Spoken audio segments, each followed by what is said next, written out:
The mainstream media outlet Sunday Independent is being criticized and called out for a narrative that they have created, even though they were reporting on a white person actually committing a crime.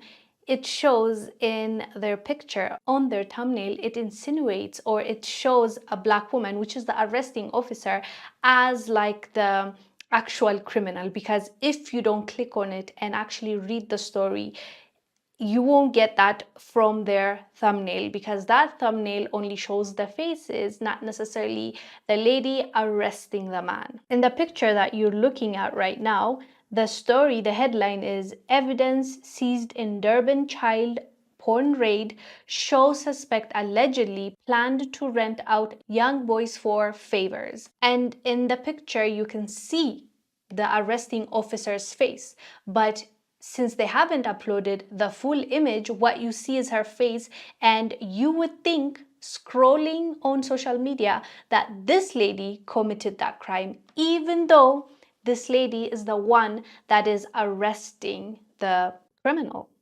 So on social media, this opened a dialogue, and people were having a conversation on how the mainstream media always finds a way to make Black people look bad. It's something that we should all be concerned, because it is creating a narrative and it is programming people into thinking that Black, bad, white, good.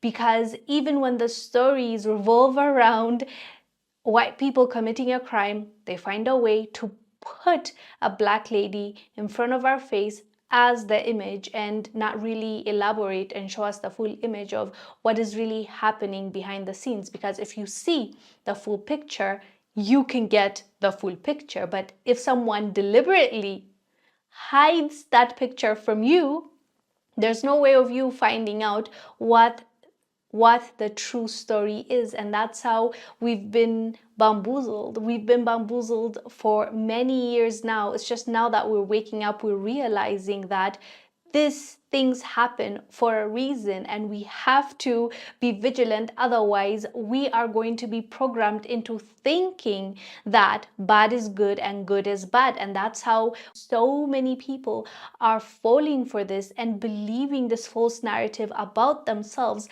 And the world is seeing a specific demographic of people in a certain light and a certain way because of the narrative that has been fed to us. So it's good to call out and to criticize the mainstream media when we see things like this. Anyways, fam, let us know down below what your thoughts are about this specific picture that was posted. Do you think it was deliberate, or do you think it was a mistake that was made by one of the employees for that media outlet?